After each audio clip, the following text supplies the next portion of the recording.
Mesdames, Messieurs, bienvenue dans votre émission Invité du jour. Ce numéro reçoit pour vous Don Israël Mbouyi, qui est un entrepreneur. Cette émission, aujourd'hui, nous allons parler de la semaine mondiale de l'entrepreneur ou de l'entrepreneuriat. Alors, tout de suite, on va échanger avec l'entrepreneur que nous avons reçu pour vous, Don Israël Mbouyi. Bonjour. Bonjour, merci mon ami. Vous allez bien?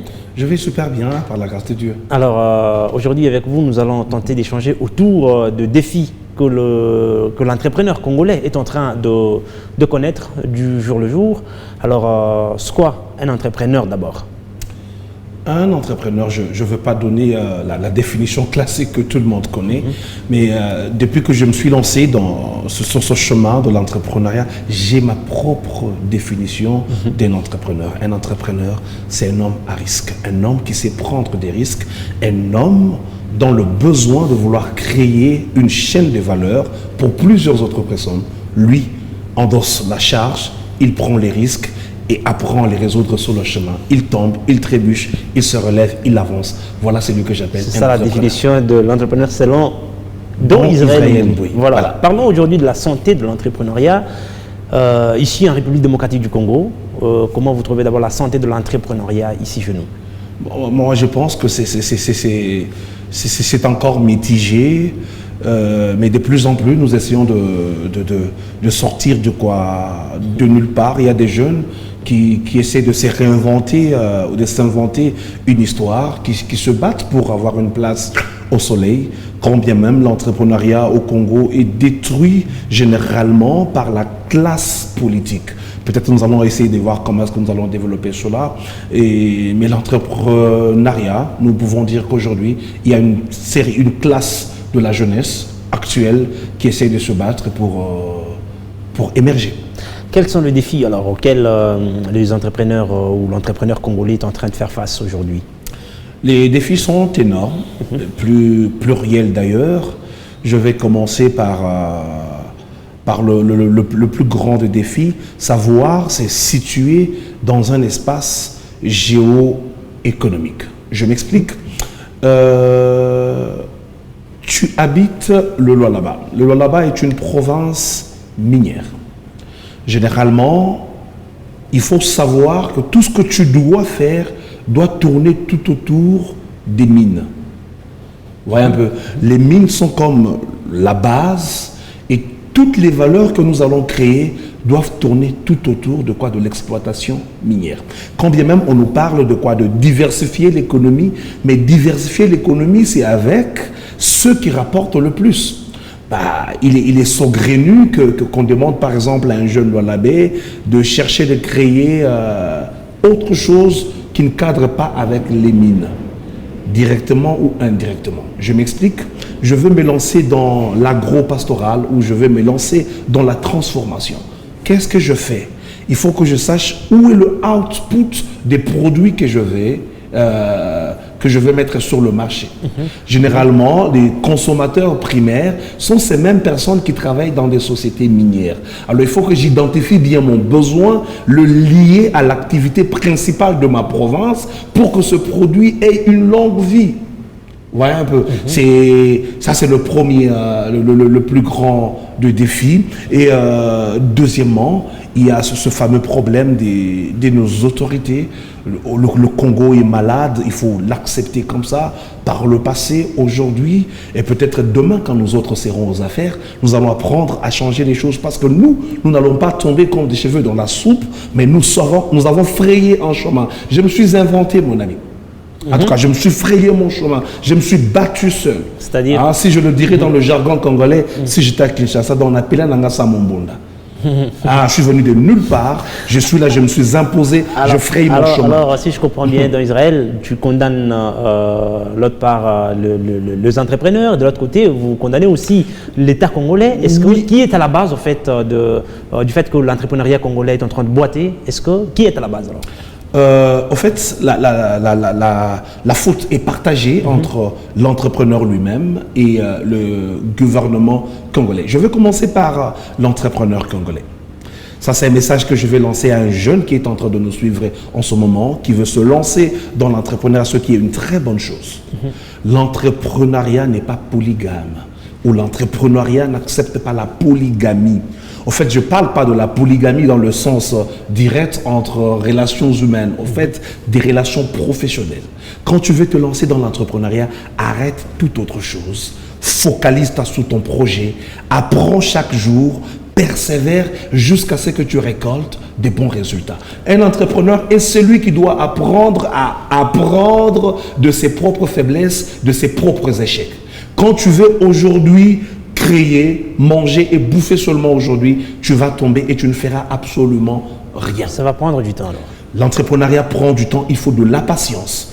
Il faut avoir un grand cœur pour supporter les grands défis. Tu sais, tu ne peux pas te lancer dans l'entrepreneuriat parce que l'entrepreneuriat demande suffisamment du temps. Comme une épouse qui attend chaleureusement son mari qui doit rentrer chaque soir, l'entrepreneuriat ou chaque projet entrepreneurial a besoin d'entretien. Il faut donner suffisamment du temps sur chaque projet que tu vas émettre. Ça, c'est pour l'entrepreneur. L'entrepreneur. Oui. Et pour la part du gouvernement, vous savez, aujourd'hui, il y a cette... Non, avant d'abord d'en arriver là, est-ce qu'il y a des jeunes aujourd'hui qui disent qu'ils ont commencé il y a très longtemps dans l'entrepreneuriat, mais ils n'arrivent toujours pas à accéder, ils n'arrivent toujours pas à avoir de marché. Est-ce que cela pouvait nous dire aujourd'hui s'il faut avoir de la patience, combien de temps faut-il attendre? Ça peut prendre le temps que ça doit prendre jusqu'à ce que le fruit soit à maturation. Ça, c'est une évidence. Je ne mentirai pas à une personne qui va venir entreprendre, même si c'est à Kolwezi, même s'il y a toutes ces entreprises, même si ce serait dans la sous-traitance, tu vas te lancer, tu ne toqueras pas la première porte comme moi tu prends et puis tu commences. Non, ça ne marche pas comme ça. Les gens doivent apprendre. Ça fait combien de temps que dans Israël et dans l'entrepreneuriat? Depuis que j'ai créé ma propre entreprise, j'ai patienté 5 ans, 5 bonnes années, sans avoir un emploi, sans avoir une source de revenus, mais en train de me battre chaque jour sur les médias avec vous autres plusieurs fois, partout ailleurs à Kinshasa. Je suis allé porter la croix de tous les jeunes entrepreneurs exerçant la sous-traitance sur l'étendue de la République démocratique du Congo. J'ai dû patienter 5 ans pour avoir un premier marché. Et demande-moi, le tout premier marché que j'ai eu était de combien d'argent? De 450 $. Quel courage. 5 ans pour avoir un premier marché de 450 $. Et j'arrive sur le marché, le prix, parce que j'avais coté, et ça faisait déjà 2 mois qu'on ne m'avait pas envoyé le purchase order. Et ça avait coïncidé avec la guerre de l'Ukraine, la Russie. Ce qu'on m'avait demandé là, ça coûtait 700 $, alors que moi, j'avais coté moins de 450 $. Alors, la faute est partagée. De l'autre côté, vous avez parlé de l'entrepreneur. Est-ce que l'État congolais ou le gouvernement aussi a une part de responsabilité? Oui, le gouvernement a une très grande part de responsabilité. Vous savez, les gens qui s'improvisent entrepreneurs parce qu'ils ont le pouvoir, je veux crier, je veux parler encore et encore, je n'aurai peur de personne quant à ce n'est pas parce que monsieur, madame, aujourd'hui, au nom de ton parti politique, on t'a nommé ministre sectoriel, il faut réellement que toute entreprise qui tourne autour de ton secteur ne répondent que de toi. Que tu mettes tes cousins, tes neveux, tes nièces à la tête des entreprises fictives qui vont s'effacer rapidement dès que tu n'auras plus le pouvoir. Là, ça ne marche pas. C'est ça la maladie du Congo. Que ce soit en province ou que ce soit sur le plan national. Ça, nous sommes contre. Le gouvernement a sa part de responsabilité. Il faut à un certain moment que l'on commence à compter. N'est-ce pas qu'il est, selon les textes congolais, quand tu pars aux affaires, il faut qu'on sache d'où tu viens, qui tu es, qu'est-ce que tu as. Mais si par exemple tu es comme Don Israël, tout le monde te connaît entrepreneur, même quand demain je serai ministre par exemple des PMEA, ça sera justice que je continue à entreprendre. Quand bien même je laisserai d'autres personnes gérer mon entreprise, je continuerai à le faire. Ça ne sera pas parce que est-ce qu'un homme est conscience Don Israël, tu vas faire ça? Si je veux continuer à entreprendre. Ah, ok. Je ne veux pas arrêter parce que je suis entrepreneur. Je suis un bel exemple pour la jeunesse. Et même quand je passerai aux affaires, j'apprendrai aux jeunes, je leur montrerai la bonne voie. Et pour ceux qui ont des intérêts de la République, je saurai où toquer, je saurai où frapper pour que la jeunesse congolaise se retrouve réellement. Alors, sur la part, je m'excuse, toujours du gouvernement, il y a un sérieux problème. Par exemple, au Congo, nous avons... vous savez que la République démocratique du Congo, en termes de textes, c'est le pays par excellence. Mais la mise en application, c'est là que nous souffrons. Nous avons la loi fixant les règles applicables à la sous-traitance. Nous avons l'arrêté créant le FOGEC, le Fonds de garantie de l'entrepreneuriat. J'ai été estomaqué, j'ai été stupéfait, j'ai été écœuré. Hier, c'était avant-hier que le ministre Eustache Mouanzi, ministre des PME, et il y avait question avec débat au Sénat sur le FOGEC. Mais ils appuient le fait que le FOGEC finance déjà quelques projets sur le plan. À Kinshasa, j'étais même à Kinshasa quand ils ont financé quelques projets. Vous savez que le FOGEC est fait avec l'argent des sous-traitants congolais. Ok. Sur la quantité de 1,2 qu'on coupe à la base, à chaque contrat de sous-traitance, il y a 0,2 qui passe dans la caisse de quoi, du FOGEC. Je pense que les premiers objectifs du FOGEC ne seraient pas de financer d'abord des contrats, d'ailleurs qu'on ne contrôle pas plutôt, après, qu'on ne sait pas faire le suivi, parce que c'est les enfants les nièces, le cousin Qu'est-ce qui prouve, Israël? Qu'est-ce qui prouve ça? Est-ce que vous avez des preuves pour dire que ça, ce sont des nièces de tel, des neveux de... Nous connaissons dans ce pays. Nous nous connaissons dans ce pays. Je suis congolais, de père et de mère, né, grandi ici dans ce pays. Mesdames, Messieurs, vous êtes en train de suivre votre émission. Invité du jour qui parle aujourd'hui des défis dans le secteur de l'entrepreneuriat.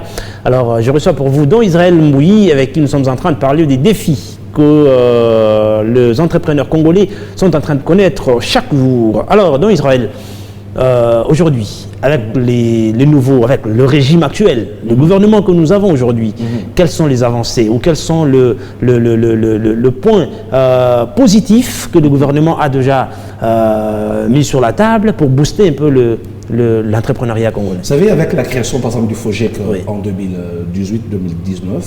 et actuellement le FOGEC fonctionne parce qu'il y a des revenus, il y a de l'argent qui entre. Ça, c'est une très grande avancée.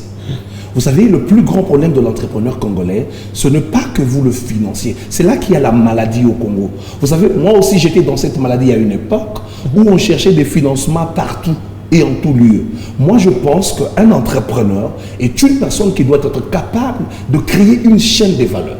Sur base de cette valeur, tu auras besoin des garanties pour un financement donné. Voilà un peu. Donc, tu crées quelque chose. Sur base de cette création, le gouvernement peut t'accompagner. Par exemple, dans le cadre de la sous-traitance, tu te définis en tant qu'entrepreneur, tu te bats, tu constitues ton entreprise sur le plan légal et sur le plan professionnel. Dès que tu en es là, tu te bats comme un homme, tu gagnes ton marché.